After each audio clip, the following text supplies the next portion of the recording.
sebagainya. Itu berarti bagaimana kita supaya bisa menciptakan lingkungan sekolah kita itu aman dan nyaman dan anak-anak bahagia. Itu sebenarnya ada di sini. Kalau ini diterapkan dengan baik, insya Allah ya sekolah kita, anak-anak kita akan bahagia, aman dan nyaman. Itu budaya positif.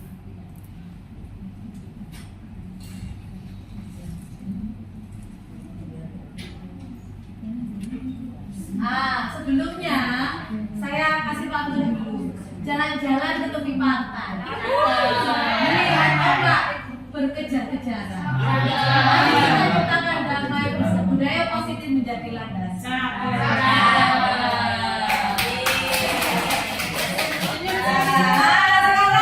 Sekarang Bapak Ibu tentunya tadi habis upacara, terus sekarang tanggal merah jadi ngomong melfus.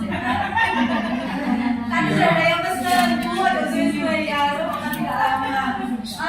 Berdiri dulu sebentar. Menghadap ke temannya.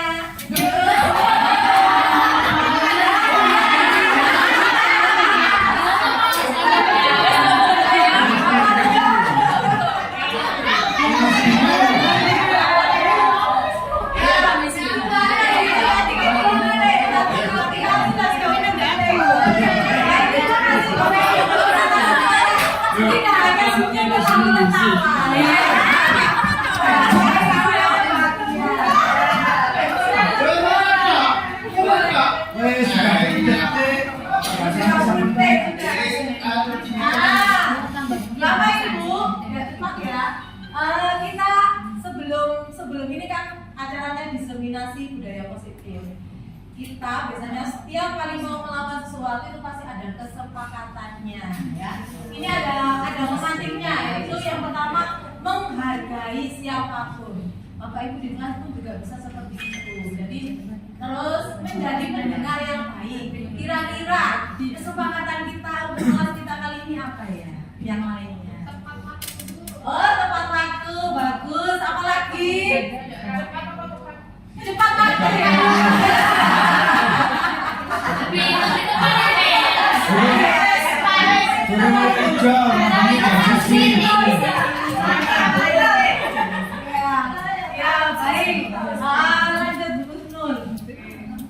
Jadi intinya itu ya. Bapak Ibu, ini adalah hal-hal yang dilakukan oleh seorang guru. Harus mampu menerapkan budaya positif di sekolah. Tujuannya apa? Supaya murid kita bahagia, aman dan nyaman. Jadi apa yang kita transformasi kepada murid kita belum berbuka ya. Nah itu yang pertama adalah disiplin positif. Kita harus bisa menerapkan disiplin positif dan kayak apa nanti kita paparkan di belakang. Kemudian kita harus memahami kebutuhan dasar manusia. Kalau kita nggak tahu kebutuhan dasar manusia, kita nggak akan tahu apa yang dibutuhkan murid kita. Kemudian kita harus memahami motivasi perilaku manusia yang berkaitan dengan hukuman dan penghargaan. Motivasinya apa sih, Bapak Ibu guru? Datanya tepat waktu. Oh, ben aku kasih catatan. Nah, itu termasuk motivasi apa? Intrinsik apa ekstrinsik? Nah, selanjutnya posisi kontrol seorang guru itu ada 5 ya. Nanti kita bahas bersama-sama. Kemudian pembuatan keyakinan kelas dan terakhir penerapan segitiga restitusi dalam penyelesaian masalah. Lanjut terus. Nah, disiplin positif. Sekarang saya pengen dengar suaranya Bapak Ibu guru. Disiplin positif itu kayak apa sih? Iya.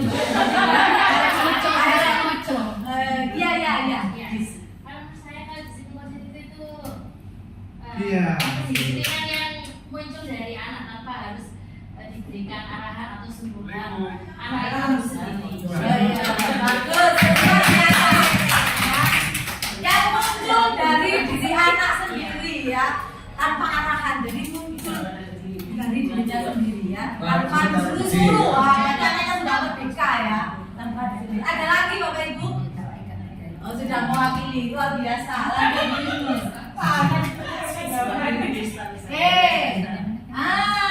Ini yang disampaikan oleh Bu Rista tadi.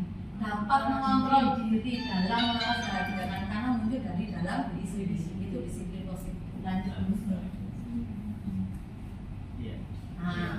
nih motivasinya apa tadi? Motivasi internal apa eksternal? Melakukan itu karena ada dorongan dari dalam diri sendiri ataukah dari dorongan dari luar?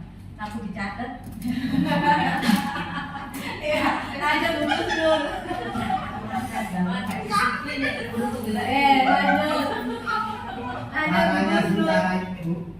Nah, Bapak Ibu semuanya, kita menerapkan disiplin positif itu kan pasti ada nilai-nilai kebajikan yang akan diterapkan kepada murid-murid kita.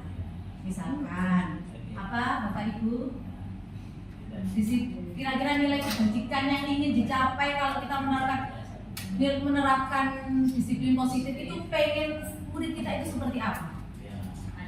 Mandiri, tanggung jawab, apalagi disiplin, dan banyak sekali. Itu nilai kebajikan, ada sportif, ada kemandirian, ada kejujuran, ada banyak sekali. Dan itu biar gak banyak-banyak, itu terangkum dalam 6 dimensi profil pelajar Pancasila. Yang pertama, beriman bertakwa kepada Tuhan Yang Maha Esa, bernalar kritis, gotong royong, mandiri, berkebinekaan global dan kreatif. Jadi itu semuanya insya Allah 6 dimensi ini sudah mewakili nilai-nilai kebajikan universal yang kita yakini bersama-sama. Kayak kejujuran, itu kira-kira masuk di mana ya? Misalkan inovatif, masuk di kreatif. Jadi ini sudah mewakili. Itu jadi dimensi profil pelajar Pancasila itu sudah mewakili semuanya. Nah, tadi ya 3 motivasi perilaku manusia ya. Yang pertama, saya datangnya tepat waktu biar catat. Biar nggak dihukum ya itu.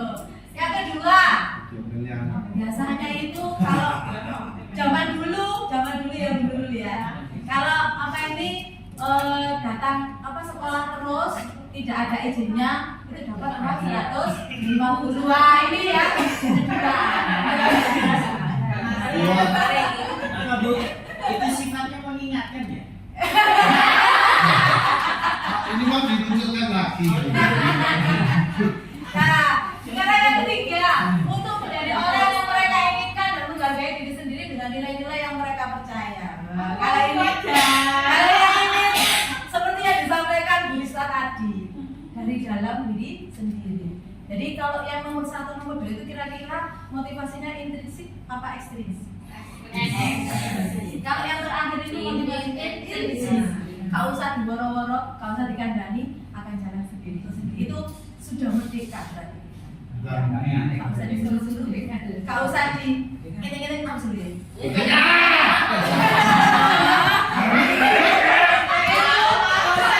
Gak usah dipoto mana.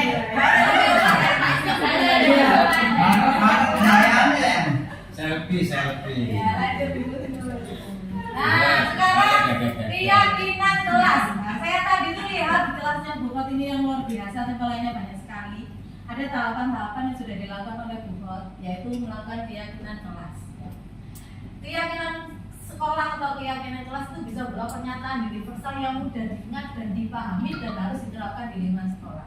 Luar biasa sekali Bu Kot ini. Sudah ada tahapan yang sudah dilalui, yaitu ini anak-anak, tiap anak sepertinya banyak tempelannya, berarti tiap anak sudah menuliskan satu keyakinan kelas yang harusnya diterapkan di kelas ini. Iya betul. Ya, bagus sekali. Nama Budina ya. Nah, ini tadi sempat saya baca, tidak terlambat sekolah. Keyakinan kelas itu adalah kata-kata yang positif. Jadi buku ini, buku dan Budina ini sudah luar biasa, sudah menampung aspirasinya murid-muridnya. Ada banyak sekali. Jadi tahapannya buat nanti Bapak Ibu semuanya dikira. Keyakinan kelas yang sudah dituliskan anak-anak itu, dengan kelompokkan lagi bersama dengan anak-anak. Misalkan ada anak menyampaikan, menuliskan tidak terlambat ke sekolah. Satunya lagi datang tepat waktu, kan sama. Jenengan kelompokan jadi satu itu dijejer-jejer, tidak terlambat ditempel, dan untuk apapun ditempel. Jadi intinya yang sama. Kemudian kata-kata yang ada kata tidak itu kan berarti yang negatif kan? Karena kalau anak-anak siapapun, baik anak-anak, orang tua ataupun siapapun, itu mesti yang diingat itu adalah kata-kata terlambatnya, bukan tidaknya. Pasti ada sesuatu. Kalau misalkan tidak makan di kelas, yang diingat adalah makan di kelas, pasti itu siapapun. Jadi Bapak Ibu semuanya, kata-kata ini sudah bagus, tetapi bisa direvisi lagi bersama dengan anak-anak. Yang kata-kata yang negatif, yang ada kata tidak, itu diubah menjadi kata yang positif. Berarti kalau tidak terlambat datang ke sekolah berarti tepat. Tadi juga Pak Hanan saya dengarkan, anak-anak tidak boleh rame ya. Dilarang berbicara dengan teman-temannya saat upacara. Itu Pak Hanan sudah luar biasa ya. Anak-anak manut semuanya. Tetapi yang diingat anak-anak adalah berbicara dengan teman-teman. Jadi beberapa jam kemudian, beberapa menit kemudian,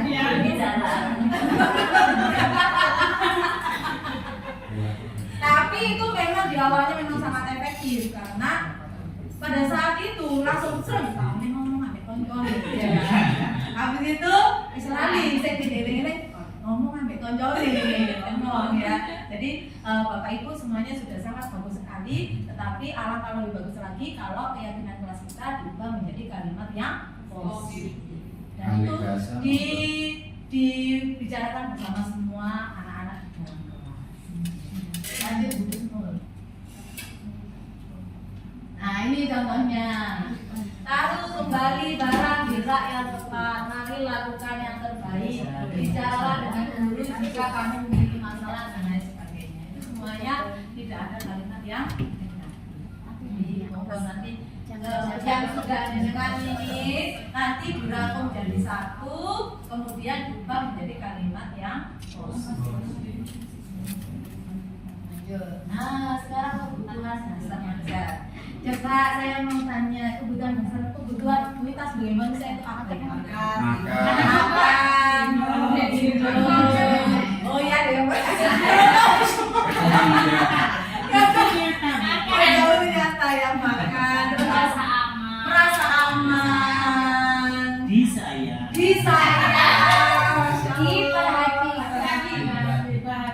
bahagia. Coba kalau misalkan ya, satu kebutuhan itu tidak terpenuhi, nggak makan.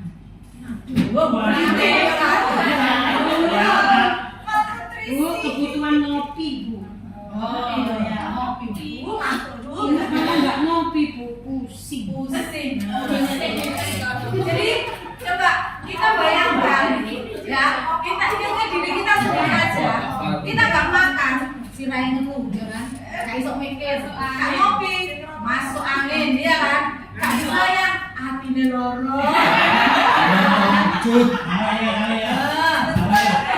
Hal itulah, coba kita bayangkan, kembalikan lagi ke murid kita. Mereka juga butuh semuanya itu.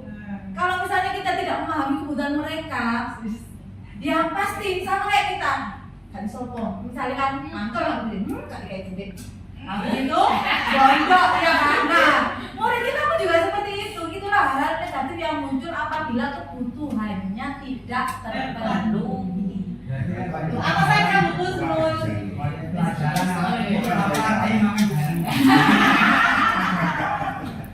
Yang pertama, yang dibuka Bu Titi tadi, bertahan hidup, butuh makan, butuh minum, kemudian kasih sayang, juga Mbak Sobat tadi ya. Kalau tidak terpenuhi, mangkel hatinya. Penguasaan, misalkan saya itu kepengen dapat juara, tapi itu. Hatinya kan, mangkel kan. Anak saya aja, Bu aku di sekolah lo gak dapat barang, mesti temanku kabeh.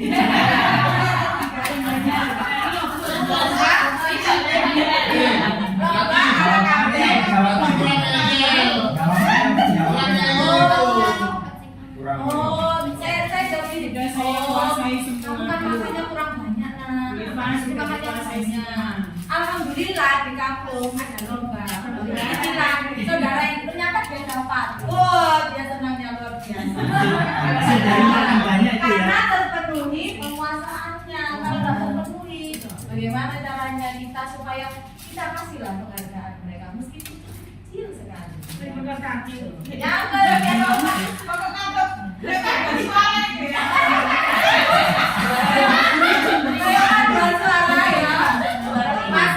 masih konyolnya permainan ini dhewe. Ya kan? Tapi kan itu kebutuhan akan penguasaannya itu terpenuhi. Oh, aku masih juara ini. Oh ya kan? Ketika aku kantor, aku menang itu karena unit-unit yang ini itu kebutuhan penguasaan semuanya butuh ya. Yang keempat kebebasan. Bapak Ibu, misalkan anaknya jenengan ya, tiap hari jenengan kasih menu yang padat aja. Nah, ada yang geprek, ya kan, saya bener belum mangan, ya kan. Nah, dia perlu kebebasan. Aku pengen menu yang berbeda-beda, sama kayak di kelas. Berdino nyatet, ngerok noy, belum ngerengan ya kan. Nah itu. Yang kelima kesenangan. Pasti semuanya ingin bersenang-senang. Pak, beri Pak Jakos.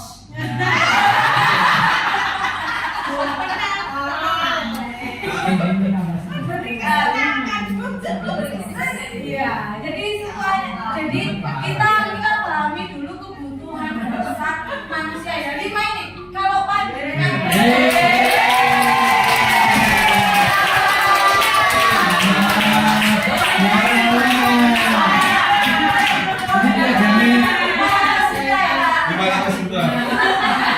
Kita cari travel dulu ya.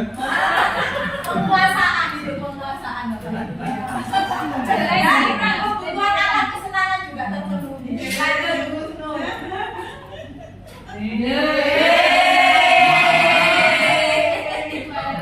Nah, ini adalah satu semangat.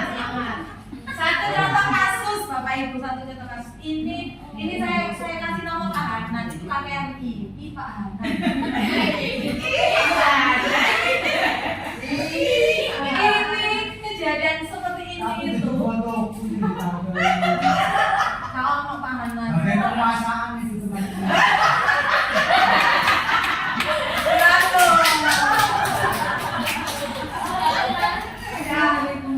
Jadi nggak bebas lah.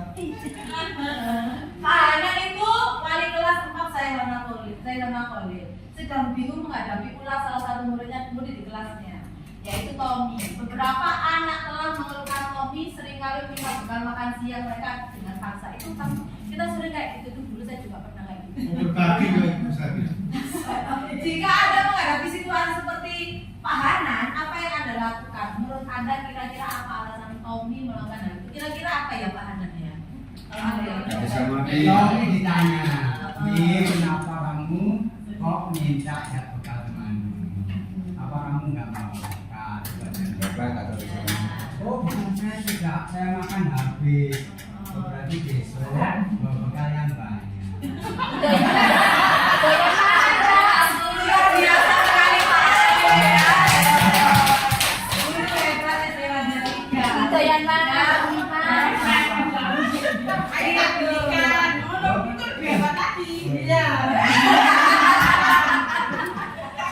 Ketiga kan kita nggak sebut. Mendowo, ajur. Besok bawa yang banyak panen dikasih. Masa kosong. Kanan salah satu motivasi. Lanjut Bu Gusnul. Kemungkinan yang pertama, dia suka minta-minta makanan temannya, itu kemungkinan pertama. Karena ia lapar dan cari tahanan, disentek makanannya. Orang tuanya tidak membawakannya bekal bisa jadi. Maka kebutuhan dasar yang sedang berusaha dipenuhi oleh Tommy adalah kebutuhan untuk bertahan hidup. Kayak penting memang.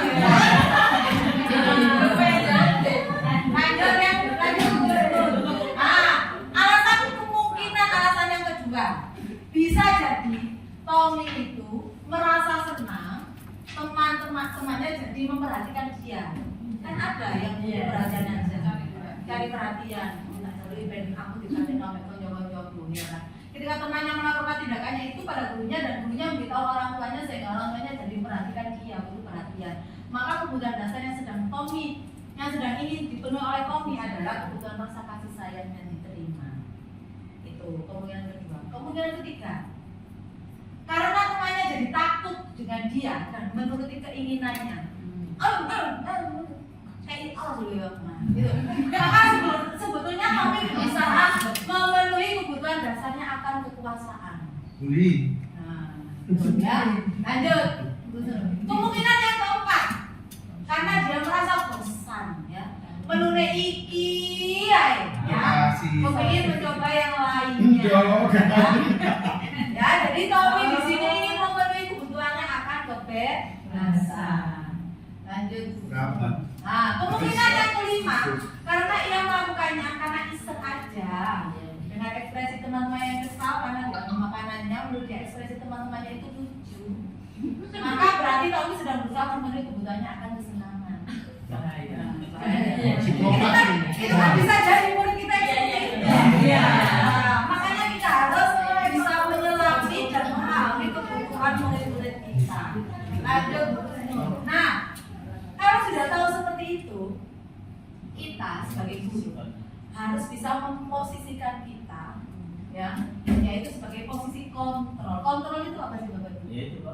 Mengendalikan. Kita sebagai pengendali sebagai apa? Sebagai penghukum. Baru kamu, ayo nulis sifat tidak. Itu elemen api. Nah, lanjut sebagai belum betul ya. Sebagai pembuat merasa bersalah. Kamu itu loh. Pahanan kecewa sama kamu. Masak ya? Mosok. Masuk bakal sakiti.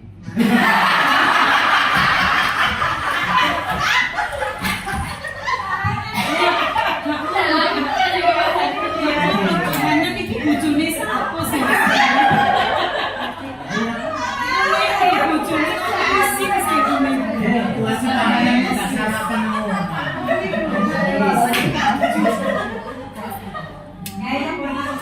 Dia hanya bersalah. Kalau saiki gitu. Bersalah.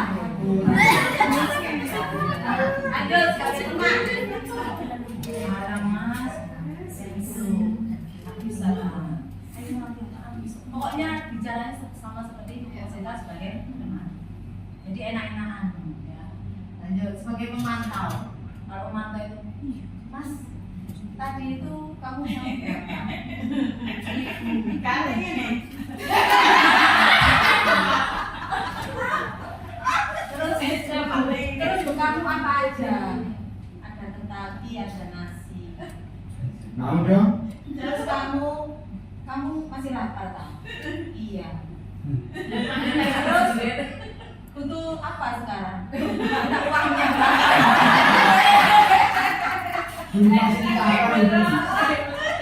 Nah itu sebagai memantau, hanya sekedar cek saja.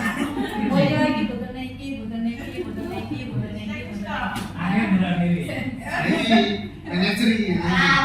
manajer ya. Nah manajer itu ditanyain, Mas, kamu tadi, kalau Anda tahu apa iki tahu Pak? Aku sekarang lapar kan? Oh iya, kamu lapar. Terus habis itu kalau lapar gimana? Yo, pengen ngincipi punyanya teman-teman Pak. Kalau ngincipi boleh nggak secara paksa? Yo, kayaknya sih nggak boleh Pak. Oh, ya berarti terus gimana? Kalau kayak itu boleh nggak? Gimana kesepakatan kelas kita? Gimana keyakinan kelas kita? Nah, kalau semacam itu adalah kita sebagai manajer. Jadi kira-kira kan dengan itu nanti yang paling sip itu kalau kita memposisikan diri kita sebagai guru itu kontrolnya sebagai apa Bapak? Pengumpulan.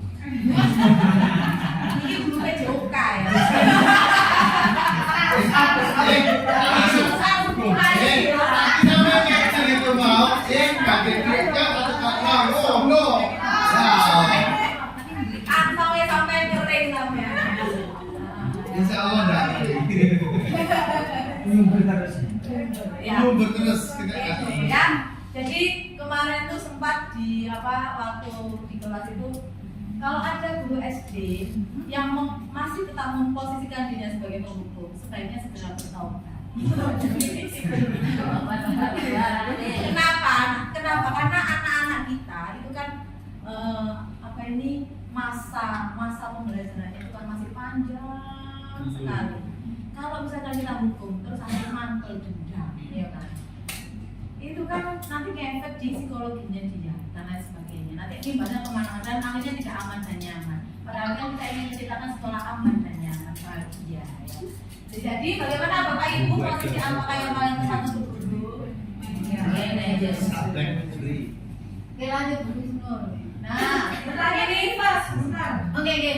Misalnya ada yang bawa kotor ya? Ya. Bawa kotor saja. Ada bersifat 11 kali karena bawa kotor kan di dalam. Habis ke sana teman-temannya, ini bawa kotor lagi. Di sana bawa kotor lagi. Ada bersifat 11 kali. Ya. Itu sebagai hukuman apa tidak? Nah, kalau menurut Bapak Ibu bagaimana? Setelah Bu Andika bilang, ayo istighfar 10 kali. Ya istighfar kan? Ya. Besoknya lagi ngomong kotor lagi apa enggak? Enggak sih. Kalau lupa pasti iya. Ngomong kotor lagi. Besoknya lagi konyolnya biru-biru. Iya. Besoknya lagi pikir saya dulu, kok kamu yang menarik kata-kata itu. Iya kan? Habis itu biru-biru bisa. Tapi kalau kita menerapkan posisi kita sebagai manajer nanti ada solusinya. Ya. Habis ini. Ya. Nanti ada. Jadi cara-caranya bagaimana mengatasi suatu permasalahan di kelas itu ada caranya supaya perilaku itu memang sudah berhenti saat itu, tetapi bisa terulang lagi karena kita hanya ayo baca istighfar 11 kali, besoknya lagi kayak lali kan, ada di mana, ya kan? Terus kalau nyari biru-biru itu memang kondisi murid-murid kita ya, karena nah ini ciri-ciri ya, ciri-ciri 5 posisi kontrol. Kalau misalnya hukum hadir, ya, kalau kamu tidak melakukannya awas ya, rasakan. Orang nggak boleh ya. Drijine. Buat rasa bersalah, senengannya ceramah. Seharusnya kamu tenang. Ibu itu kecewa. Harusnya kamu itu Rasulullah itu tidak seperti itu. Nah itu manusia. Iya manusia. Sebagai teman, ayolah lakukan itu. Masa kamu tidak mau? Ingat tidak ibu pernah. Ingat tidak ibu pernah bangun. Nah begitu. Kalau misalkan memantau, gimana peraturannya? Peraturannya gimana? Keyakinan manusia gimana? Masih ingat nggak? Ini. Itu pemantau. Kalau manajer, ayo apa yang kita yakini di kelas? Apa yang bisa kau kerjakan untuk memperbaiki masalah ini? Nah itu manajer. Kira-kira yang paling enak dijalankan itu yang mana? Yang terakhir. Oke lanjut. Nah ini ya. Di antara posisi kontrol restitusi itu guru sebaiknya menggunakan posisi kontrol sebagai manajer seperti Pak Jawaban panjenengan semuanya. Jadi kita semuanya sudah sepakat kalau kita harus memposisikan diri kita untuk mengontrol kita sebagai posisi kontrolnya sebagai manajer. Oke lanjut. Manajer kita yang terjadi. Sebagai manajer, guru dapat berbuat sesuatu bersama murid bertanggung jawab. Jadi semuanya itu dikembalikan lagi ke murid. Kalau misalnya kamu kayak gini, harusnya seperti apa? Jadi seperti itu nanti ada tahapannya nanti itu. Nah itu posisi manajer mengacu pada restitusi. Lanjut. Nah ini disebutkan restitusi. Ini adalah sesuatu yang baru, tapi dengan bisa terapkan. Kalau dengan menerapkan dengan baik, insya Allah sekolah kita akan aman dan nyaman. Yang pertama itu yaitu nanti menstabilkan identitas. itu kayak apa, nanti ada ciri-ciri. Yang kedua, memvalidasi tindakan yang salah. Urutan yang kedua. Urutan yang ketiga, menanyakan keyakinan. Jadi urutannya menstabilkan identitas, validasi tindakan yang salah, kemudian menanyakan keyakinan. Lanjut. Nah ini ya Bapak Ibu ya. Ini urutannya. Yang pertama menstabilkan identitas, validasi tindakan yang salah, dan menanyakan keyakinan. Ini kalau ada suatu permasalahan. Jadi kalau ada permasalahan, sekecil apapun permasalahannya, selesaikan saat itu juga, biar tidak menjadi borok ya, atau misalkan bom waktu. Kalau misalkan kita ya, kalau nggak langsung diselesaikan, itu jenenge ares, kak mari ya.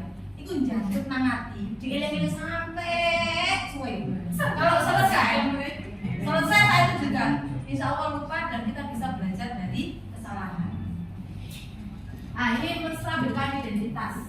Itu dilakukan berdasarkan prinsip membuat kesalahan adalah bagian dari proses pembelajaran. Kamu itu salah nak, harusnya nggak kayak gitu, tidak seperti itu. Jadi ya setiap orang pasti pernah berbuat salah. Nah, gitu. Jadi nggak langsung dijudge gitu anaknya, itu salah, itu nggak benar. Nggak langsung seperti itu. Lanjut. Berbuat salah itu hal yang manusiawi, tidak ada manusia yang sempurna. Kita pasti bisa menyelesaikan permasalahan ini. Ya. Bapak Ibu tidak tertarik untuk mencari tahu siapa yang benar dan siapa yang salah. Bapak Ibu lebih tertarik untuk menyelesaikan masalah. Kalau kamu menyalahkan dirimu sendiri terus menerus, apakah kamu bersikap baik pada dirimu sendiri? Lanjut. Menanyakan keyakinan. Nah, menanyakan keyakinan, bilang lanjut usul. Nilai apa yang diyakini dan lain sebagainya ya, karena sudah saya terangkan. Lanjut. Nah, jadi apa Ibu contoh ya, contoh. Tadi itu apa si Tommy muridnya Pak Hanan itu kan tidak membawa bekal. Pak Hanan tanya, Mas, yang pertama ya, Mas kamu kok tidak bawa bekal hari ini? Kenapa? Mas kamu kok minta bekalnya temanmu? Pak Hanan dengar kamu tadi minta bekalnya teman. Iya Pak, soalnya aku lapar. Salah Bu. Jawabannya kamu ya. Apa? Soalnya bekal kamu Pak Alam minta. Kita pagi. Itu dialektika sebagai apa itu ya?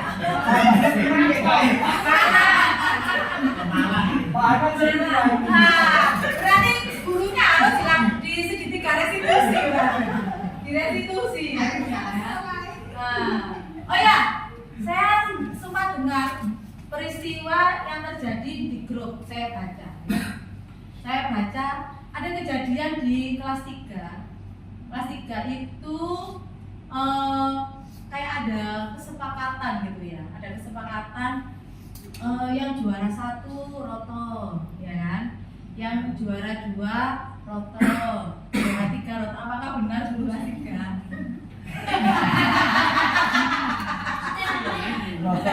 Dibagi roto, jadi setiap kelas itu juara 1, juara 2 dan juara 3. Apakah benar demikian, Bapak dan Ibu kelas 3? Polusi jangan tulis. Iya, bagus Ustaz. Polusi jangan tulis. Dulu kelas 7 ibu itu menandakan enggak. Saya yakin Bapak dan Ibu guru kelas 3 ini pengennya itu semuanya merasakan berkeadilan. CE Roto itu kira-kira kalau saya memposisikan panjenengan sebagai guru kelas 3, ben ngrasakno kabeh juara 1, juara 2, juara 3. Iya. Tetapi Bapak Ibu semuanya harus tahu bahwa kita harus bisa menanamkan tidak hanya nilai-nilai itu yang kita tanamkan kepada anak-anak. Kira-kira nilai-nilai apa yang perlu kita tanamkan selain kalau misalkan ada perlombaan itu? Sportivitas. Apalagi? Sportivitas, kerjasama, kejujuran dan lain sebagainya. Kalau seperti itu berarti kita tidak memperhatikan nilai-nilai yang lain. Ada nilai sati Ya, Sejak dini. ya apa? Berarti kira-kira seperti itu tuh salah apa bener ya? Salah. Ya salah. Kondisional. Benar saya tidak benar. Kalau misalkan kita memposisikan sebagai murid kita memposisikan sebagai murid, harus aku pak menang, saya donasi itu sudah kira-kira bagaimana? Itu berarti kita mematahkan semangat. Jadi sebenarnya saya yakin Bapak dan Ibu pasti itu pengennya foto kafe enak, soalnya. Tapi sebenarnya harusnya bagaimana? Mempertimbangkan nilai-nilai yang lain, yang mana yang lebih yang harus kita kita tanamkan kepada anak. Jadi sudah tahu ya. Berarti kalau misalkan seperti itu kira-kira apa yang harus kita lakukan ke depannya?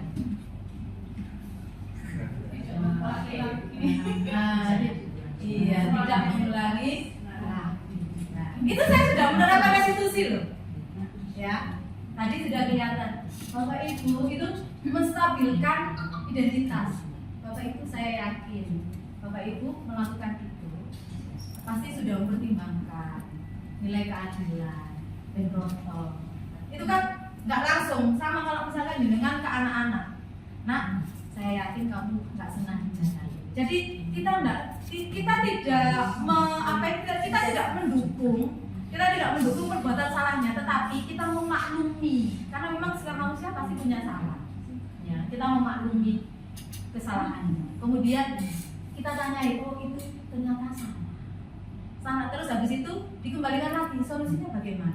Bukan dari kita yang menyampaikan, tetapi yang bersangkutan. Jadi enak, sama-sama enak, anaknya tahu juga pembelajaran. Terus dan kita juga enak. Kalau jenengan melaksanakan seperti itu, insya Allah ke depannya ya enak. Jadi masalah selesai saat itu juga. Kemudian anak-anak juga mangkel, ya kan? Kira-kira seperti itu enggak? Kalau kita menerapkan seperti itu, kira-kira imbasnya itu nanti bagaimana? Mangkel enggak anak-anak? Enggak. Insya Allah tidak mangkel. Insya Allah membawa anak. Jadi itu lah anak-anak. Iya. Kita dulu belum tentu. Iya. Tetap mantap.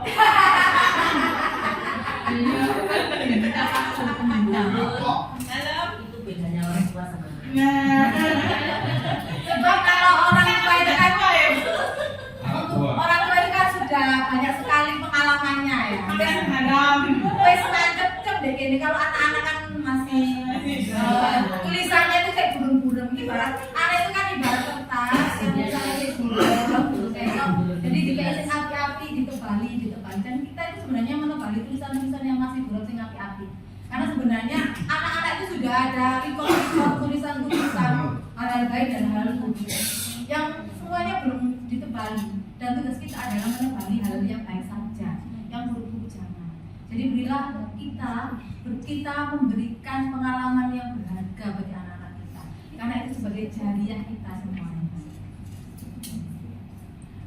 Jadi seperti itu Bapak Ibu, kalau misalkan panjenengan sudah menerapkan budaya positif di kelas panjenengan seperti keyakinan. Jadi semuanya ini saling berkaitan.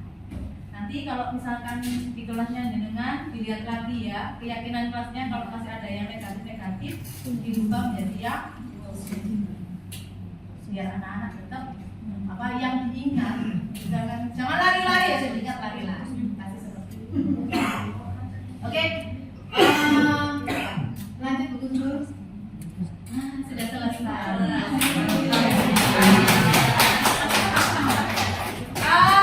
Ada pertanyaan barangkali? Ada ya, silakan Alvin. Ya, di sistem ini berkaitan dengan olahraga juga pendidikan. Iya. Di olahraga itu di SD itu dilarang kompetisi atau kompetisi sendiri itu dilarang berkaitan dari beberapa negara di luar ya. Tapi ini kan kompetisi. Yang mana? Tadi perlombaan ini kompetisi. Oh iya. Fair play itu kan yang menang membunuh mimpi yang banyak. Yang menang. Karena dibalik yang menang pasti mengalahkan yang banyak. Nah ini kemana? Ikuti kemana? Yang menang ya kita ini aja apa? Kita berikan aja pemahaman kepada anak-anak bahwa tidak seperti itu. Bahwa kita itu berkompetisi itu ya ada pembelajarannya, kasih tahu ke anak-anak. Kita belajar tidak jadi gak merasa tersakiti gitu. Gimana kita menanamkan jiwa sportivitas kepada anak. Jadi gak akan terbunuh kalau anak-anak sudah punya jiwa itu. Fine, salah, oke. Nanti ada kesempatan yang lain. Jadi tugasnya kita memang ya karena dimanapun ada kompetisi, kita nggak mungkin menghindarinya. Tetapi bagaimana kita bisa menanamkan nilai-nilai itu supaya kalau kita kalah kita oke, nggak apa-apa. Kalau saya ini kasihan dengan B5 kan nggak ada kompetisi, B5 dengan prosesnya itu menghilangkan pandangan kompetisi tersebut. Nah itu hubungan dan selaras dengan dunia olahraga. Ya, tapi ini nggak nyari Iya. Cuma lucunya memang materi-materinya apa ya mas kurikulum ini. Ya lain dia juga kompetisi, jadi yang ada ketidakselarasan arahnya. Yang mana kompetisinya? Ya untuk fair play tadi, bukan hanya kalau fair play masih fair play kan menerima kalah menerima menang. Ya meskipun bagaimana ada sikap positif ya. Maksudnya ya ternyata memang apa ada celah-celah yang perlu dipahami ekstra gitu mas. Maksudnya pelaksanaan minimal. Iya. Jadi kalau saya ini kan pertanyaannya Pak Alvin ini saya harus memahami lebih dalam ya. Ini arahnya kemana? Jadi ke P5 ya Pak Alvin ya. Ke P5. Enggak saya hubungkan semuanya. Olahraga P5 dari ini. Ternyata memang ada sudut lurus yang nggak bisa pandangannya sama. Maksud tidak bisa satu sudut pandang yaitu tidak hanya kompetisi, tapi punya prosesnya. Iya. Nah P5 dan olahraga pandangan bisa pakai sudut pandang yang sama secara sederhana yaitu tidak kompetisi, pandangannya bisa sama. Dan bila prosesnya sesuai dengan kolaboratif, sosial, kreativitas, mandiri bisa sama. Nah, di sini yang ini itu agak berbeda ternyata. Ini disiplin positif. Iya, positif. Sebelah mananya kompetisinya? Menyikapi hasil dari kompetisi meskipun kalah menang, menormalkan ada yang kompetisi dan harus disikapi secara positif. Sebenarnya tadi itu saya mencontohkan satu kejadian, bukan disiplin positifnya ya. Kalau disiplin positifnya ini sudah kami rasa itu sudah tepat ya. Tetapi itu tadi saya hanya mencontohkan satu kejadian yang ada di sekolah kita. Ada kejadian di grup itu ada. Jadi saya ini kan saya aplikasikan praktek segitiga restitusi itu ke dalam praktek bagaimana cara menyelesaikan masalah apabila ada suatu permasalahan itu. Jadi sebenarnya disiplin positifnya itu oke, sangat bagus ini ya. Insya Allah seluruh Indonesia itu setuju. Disiplin positif yang diterapkan dengan bagus di sekolah itu sangat bagus apabila itu benar-benar diterapkan. Bagaimana cara kita menyelesaikan masalah? Nah, masalahnya tadi itu, ya, yang tadi yang apa di grup itu intinya di pondok kabeh. Nah, bagaimana solusinya untuk menyelesaikan masalah itu itu bagaimana cara menyelesaikan masalah bukan untuk bertandanya. Ada lagi? Ada lagi? Cukup ya? Saya ingin satu atau dua menyampaikan apa ini yang saya sampaikan tadi ini gimana? Refleksinya ya. Satu atau dua, Pak Hana, ayo Pak Hana. Anda sebagai wali kelas. Iya. Terima kasih Bu Sura dalam menyampaikan materi yang luar biasa. Sehingga dari materi yang disampaikan tadi saya merasa terbantu sebagai guru dalam menyelesaikan masalah yang terjadi di kelas. Contohnya tadi Tommy yang biasa contoh banyak gitu. Jadi intinya materi ini sangat bagus dan bermanfaat bagi guru. Terima kasih. Terima kasih Pak Hana. Ada lagi yang lainnya? Oh iya Pak Soma. Sehingga Pak Wani tidak lebih semen. Terima kasih Ibu. Ya. Tadi hal yang penting yang bisa kami ambil manfaatnya adalah menangani masalah atau menyelesaikan masalah, memecahkan masalah dengan ya, aspirasi sangat membantu untuk mengubah sikap dari yang negatif menjadi positif. Kemudian pemecahan masalah yang tidak memiliki masalah. Terima kasih. Luar biasa. Terima kasih Bapak Ibu semuanya atas waktunya. Semoga ini meskipun menyita waktu Bapak Ibu, semoga ini bermanfaat dan diterapkan di kelas panjenengan semua. Dan ingat, kalau ada masalah sekecil apapun segera diselesaikan saat itu juga dengan menerapkan segitiga restitusi. Terima kasih. Assalamualaikum warahmatullahi wabarakatuh. Assalamualaikum warahmatullahi wabarakatuh.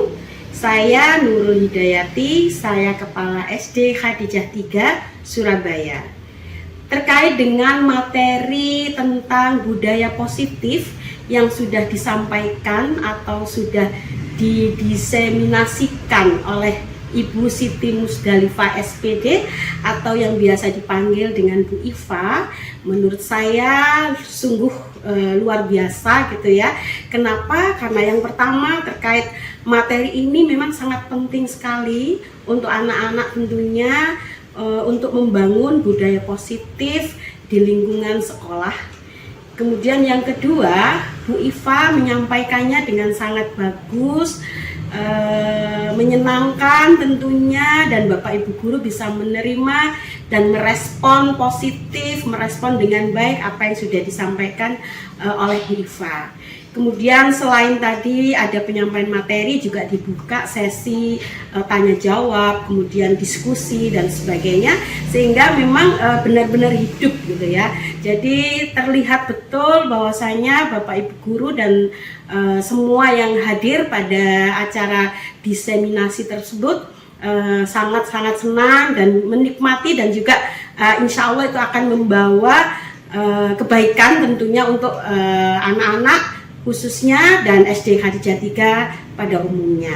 Terima kasih Bu Iva, tetap semangat dan kita terus bersama-sama untuk bisa memberikan yang terbaik untuk anak-anak kita dan untuk sekolah kita tentunya, dan juga untuk pendidikan Indonesia.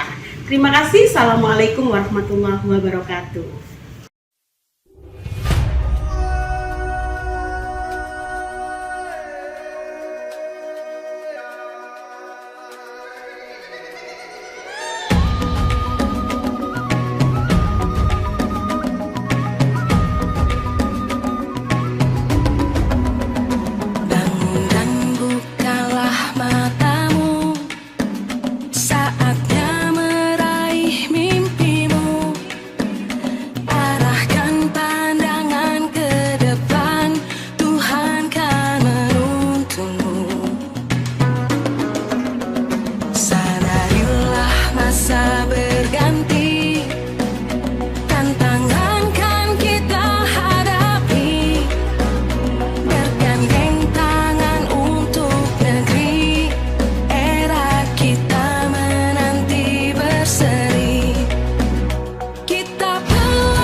jangan marah sekali ya sampai nangis kayak gitu.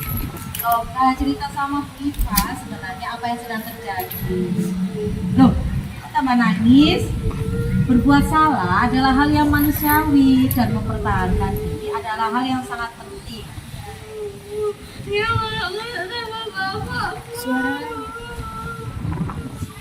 Padahal kan cuma bilang nama bapak, kok kamu marah sih, lebih baik. Memang tidak apa-apa memanggil nama orang tua, akan tetapi bolehkah memanggil nama orang tua dalam hal yang tidak penting?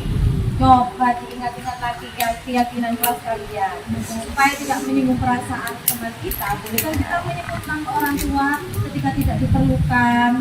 Tidak boleh. Baiklah kalau begitu. Kira-kira apa yang harus dilakukan Alita sama Sila supaya Aisyah tidak marah lagi? Minta maaf kepadanya, kepada kedua orang tuanya. Bagus, kalau begitu gimana caranya supaya kamu, kalau ini Aisyah sudah ada di sini, kalau minta maaf kepada orang tua gimana caranya? Main ke rumahnya, Bu. Ke rumahnya terus minta maaf kepada. Kalau kamu gimana? Hah? Oke, kalau kan sekarang salaman dong, saling minta maaf. Maaf ya.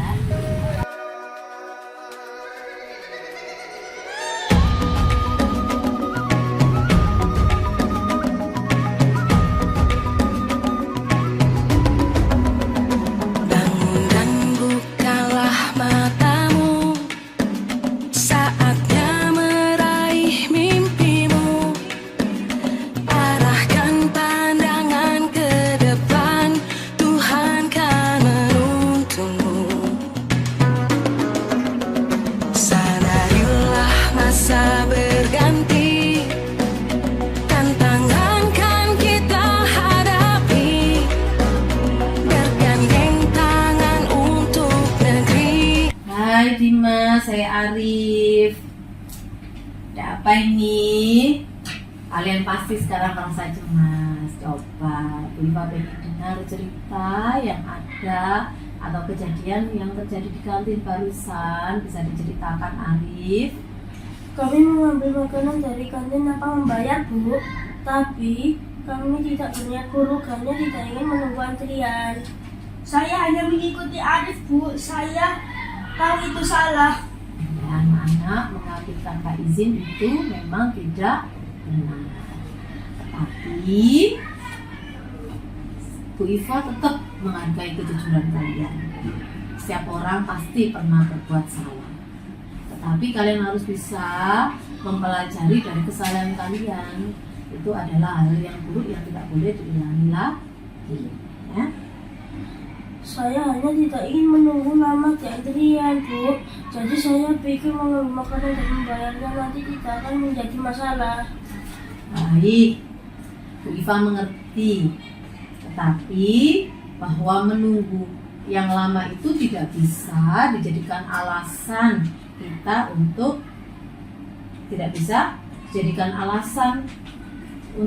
kita berbuat yang sesuka kita, terutama saat lapar.